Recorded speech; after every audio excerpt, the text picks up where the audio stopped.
Hello and welcome to the Royal Palace in Amman, Jordan, for an exclusive interview with His Majesty King Abdullah II. Thank you very much for granting us this interview. Thank you. Great to have you here. Your Majesty, you're about to go to Europe, and among the discussions, the topic of discussions you'll have with European leaders, clearly there'll be one, and it's a big question, a daunting question. Are we on the brink of an all-out war between the United States and Iran? Well, I think that the quick response to that is I hope not. We will be in Brussels, Strasbourg, and Paris in the next couple of days, reaching out with our friends and the leadership of Europe to look at multiple subjects in this area and how we coordinate this region with Europe. Obviously, on the forefront of people's minds is what is happening between Iran and the United States. So far, it looks like de-escalation. We hope that that continues to be the trend. We can't afford any instability in our part of the world. And instability in our part of the world affects Europe and the rest of the globe. So I think a lot of our discussions will be centered around Iran, but mainly around Iraq.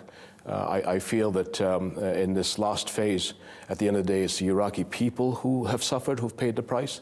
They deserve stability. They deserve a movement to the future. And I think a lot of discussions in Europe is how do we all embrace the Iraqi people and give them the hope of stability and a future of their nation, and all the other subjects, unfortunately, that are in the region that we have to discuss. Yes. Was President Trump's decision to kill Iran's top general, Qasem Soleimani, the right decision? Well, I mean, that's an American decision, and what we want to make sure is that this is something that has happened.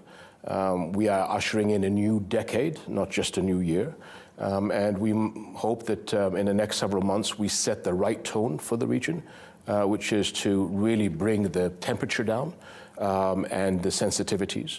As you know, everything in this part of the world is interlinked. So whatever happens in Tehran will affect Baghdad, will affect Damascus, will affect Beirut, will affect the Israeli-Palestinian process. So I think this is why this trip to Europe comes at the right time, where we need to talk about how do we talk to each other with maturity and respect, as opposed to rhetoric that could create us a problem that takes us to the brink.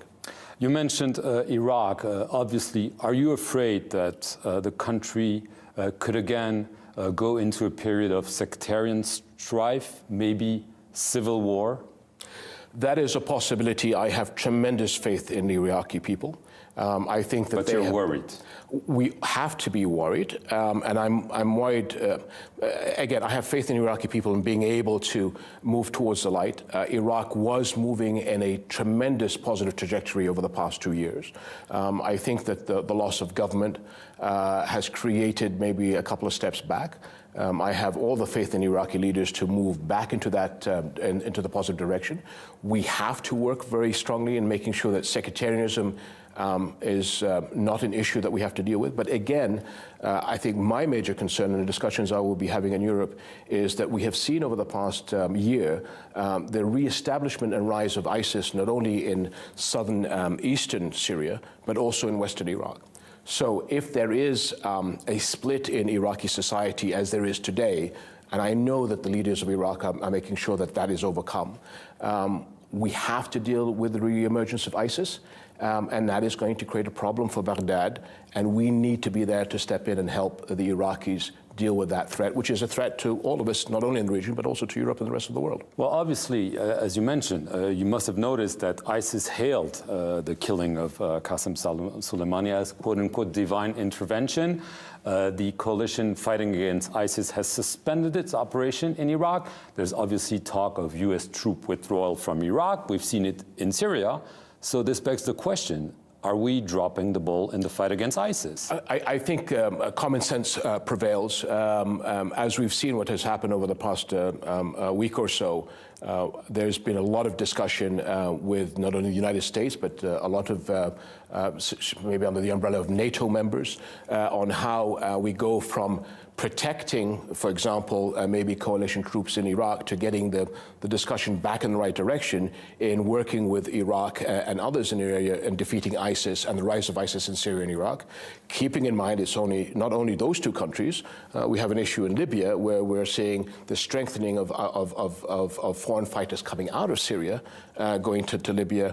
And so from a European perspective, Libya being much closer to Europe, that is also going to be an important discussion in the next couple of days on how do we look at Libya and making sure that we are actually fighting the fight against the terrorist organizations. Well, speaking of Libya, what's your reaction to Turkey sending troops there? Well, I'm looking, again, that will only, I think, create more confusion. There is a very important Russian decision today. We hope that that helps de-escalate the issue, but several thousand hardcore foreign fighters have left Idlib through the northern border and have ended up in Libya, and that's something that we in the region, but also our European friends, will have to address in 2020 because we do not want a failed state in Libya and a major conflict between all of us in a coalition against extremist terrorist organizations. Just coming back to Iran, President Trump warned that Iran was targeting 4 U.S. embassies. Do you know if the U.S. embassy in Jordan was one of the targets? And more broadly, have you seen any indications of Iran proxies maybe plotting attacks against Jordan? There has been a higher threat level over 2019 to certain targets inside of Jordan. I know from a military perspective, we've been on a higher alert state for proxies, possibly targeting... so not ISIS, you're talking about Iranian proxies? Yes, that has been a concern. Luckily, nothing has happened. But again, there have been attempts? Not attempts. There has been, when we say a higher state of level, because we hear chatter that there are targets in Jordan, and as a result, we've had to react accordingly so that we can be prepared for anything. Nothing has happened. But again, I think we have to get the discussion back that dialogue by all of us, because any miscalculation from any side creates a problem for all of us, and all of us end up paying the price. Iran, obviously you mentioned the Iran crescent several years ago, Iran's role in the region being a power player. But at the same time, we've seen protests inside Iran brutally repressed against price hikes. We're now seeing again protests because of the downing of tragedy of the loss of aircraft of the Ukrainian jetliner. So there seems to be a disconnect. Iran projecting power, but isn't the the regime, very fragile?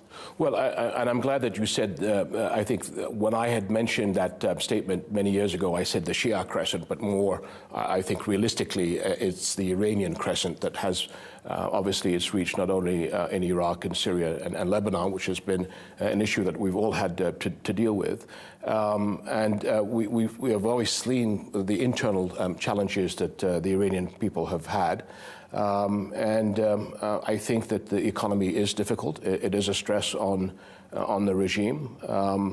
And I think, like all of us in the region, we have the largest youth cohort in history that all want a great opportunity at life and stability. And so all of us are having to deal with how do we deal with the economy internally to give people a better life. And that's a major challenge, I believe, for Iran and the Iranian people, who deserve the Iranian people a chance at a good life and prosperity.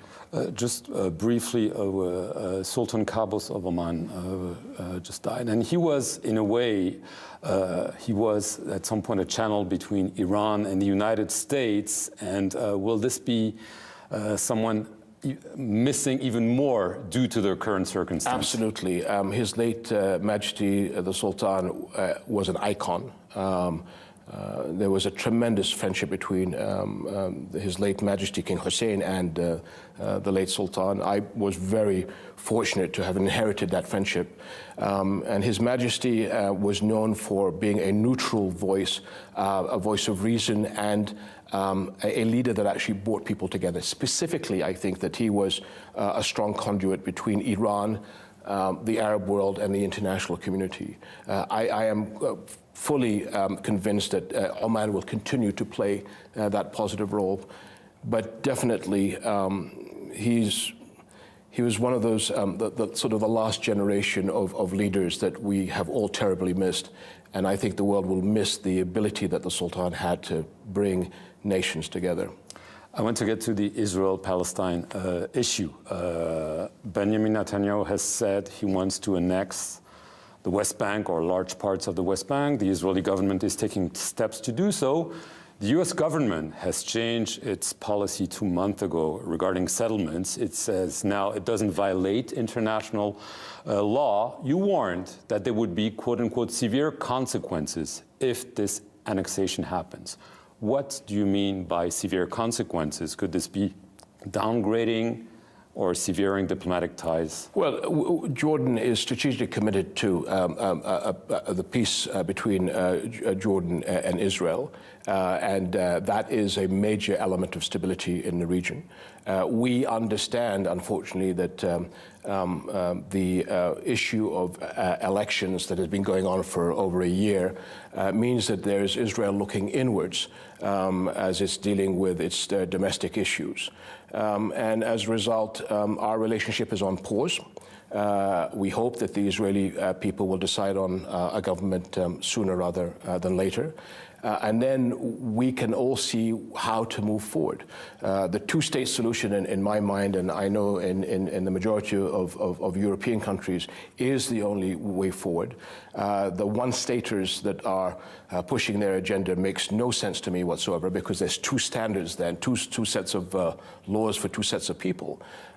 That can only create instability, and the only way that we're going to move forward is stability for the Middle East, and the only way you can do that is stability between the Israelis and the Palestinians. What if Israel does annex the West Bank? What steps would you consider? So again, this is, when I'm saying Israel, this is a certain, there's certain rhetoric coming out of Israel because of the election politics, right, which is creating tremendous concern to all of us in the region, because they're moving way off into a direction that is completely uncharted territory for all of us and can only create more instability and miscommunications. From the Jordanian perspective, the relationship is important. Moving dialogue back between the Israelis and Palestinians is essential, and moving the dialogue back between Israel and Jordan, which has been on pause for the past 2 years, is essential. We have to wait to see what the Israeli people decide. The 25-year-old relation, is it an all-time law? Because of the electioneering season, which unfortunately has taken a long time, there has been no bilateral communications or movement that has affected. And so when you have certain announcements and decisions, like you said, the West Bank, creates a lot of doubt in many of us on where are certain Israeli politicians going. Starting with the Prime Minister? Well, again, the West Bank is an issue that has tremendous, I think, negativity towards the Israeli-Jordanian relationship, and we need to have a better understanding of where that's going. So let's see what happens with the Israeli election, and once there's a government formed that is stable, we can then look how to move forward. What about Donald Trump's deal of the century? He promised it. We've seen the embassy move to Jerusalem. We've seen the shift on the settlements. The Palestinian Authority is not talking to the Trump administration. The Palestinians, and I put it bluntly, believe that actually, instead of delivering the deal of the century, Donald Trump is in cahoots with Benjamin Netanyahu to bury the two-state solution. Do you still believe in this deal of the century, or? So I've had numerous discussions with President Trump on this issue. I think he understands what is needed to bring Israelis and Palestinians together. But he's not doing it. Well, I think that we are waiting for the plan to be unveiled by the team. And as a result, that has been a gray area for all of us, because unless we know what the plan is, and again, here is the role that not only Jordan and the regional countries play, but with the Europeans, how do we look at the plan once it's announced, and I think it will be announced. Before the US election? I'm not too sure when they're going to do it, but we keep hearing that sometime soon the plan will be presented. Our job then is to look at the glass half full. How do we build on the plan? And how do we build it in such a way we bring the Israelis and Palestinians together? And so the problem is it's difficult for us to make positions on the plan when we don't really know what it is. And that's not a problem just for Jordan, but for our European friends. I know that we will be discussing this in Europe this week. So we are supportive of bringing the Israelis and Palestinians together, but we need to have the plan unveiled for us to be able to see it from a point of view of the glass half full. Right. I want to get to Syria quickly because I don't have much time left. Bashar al-Assad seems to have won. Why not admit it? And in your case, there's talk, I've heard of reestablishing full diplomatic relations between Jordan and Syria. Well, I think there's a reality on the ground that you have just alluded to, and I think the international community looks at it from that is a reality. The regime is in a much stronger position. There is still a long way to go, and again, I think we have to continue to remember not only is how do the Syrian regime moves on the issue of constitution and a new governance, keeping in mind that there's still a second part of Syria, which is the war against ISIS, which I've just mentioned earlier, is back on the rise again. So we are working as part of the international community to make sure that the political and constitutional stage are moving into the right direction. I don't think that's going to be a quick fix. And then you have the immense challenge of rebuilding Syria and giving an opportunity to the lives of all Syrians. So this is something that we're going to be at for quite a while. But as you alluded to, there is a reality on the ground that we have to deal with. And I think that reality doesn't mean that they get off scot-free. The reality is that we all have to talk together to make sure that the end game is what we've all agreed upon, and that is the new constitution and a new life for Syria. So full diplomatic relations is on the horizon? From the Jordanian perspective, we are in discussions with Damascus, but a lot of countries around the world are moving in that direction based on an international understanding of where Syria is going. Obviously, Syria has been a big issue for Jordan. Estimated 1.3 million Syrians are in Jordan. The main border crossing has been reopened, but only a trickle is going back essentially in Syria. So they're here to stay. Europe, you're going there. Europe wrote a big check to Recep Tayyip Erdogan to keep the refugees in Turkey. It hasn't done so with Jordan, far from it. I mean, have you been let down by the international community? Because we do not threaten Europe by pushing refugees towards Europe, because we think that is a responsibility that should be taken care of by us in the area. Having said that, I mean, last year was probably the least supportive year for Jordan. We have to borrow from the international community to house and look after and care for an increase of 20% of our population. Imagine any European country that had just an increase of 10% of their population. So we are frustrated. We are thankful there's a lot of countries that do help us, but at the end of the day, the burden is on the Jordanians to put all these Syrians in school, to look after their health, housing.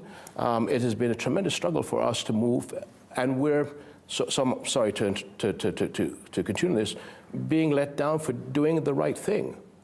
We are saving Europe tremendous amount of pressure by looking after the refugees in our country. Are you hoping to get some commitments from Europe on this trip? So the European leaders understand the challenge of Jordan, and many of them are extremely supportive of Jordan, and we are very grateful.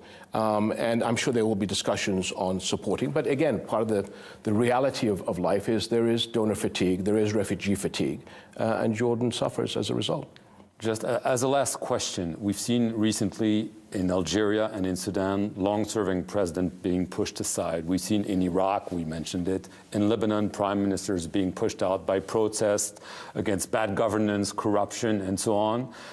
This hasn't happened here. I know you've said many times that what keeps you up at night is providing a future for the young Jordanians. Do you fear that something similar might happen here unless the international community and reforms are being implemented? Well, I think the discussions that we're having in Europe is to, again, highlight that the region needs 60 million jobs for young people over the next several years. And if we don't find an opportunity for young people, and this is an issue around the world, so you've seen demonstrations not just in the Middle East, but in Europe and elsewhere. But we have to work together to give those opportunities to young people, because if we don't, then instability will continue to be on the rise. So as I keep saying, it does keep me up at night because we do want a better life for Jordan. We are stuck in a very difficult neighborhood. As you alluded to, the Syrian Syrian refugees has been a tremendous burden on us. We have a good recovery plan. The government is coming out with packages to move the economy in the right direction. We're seeing that.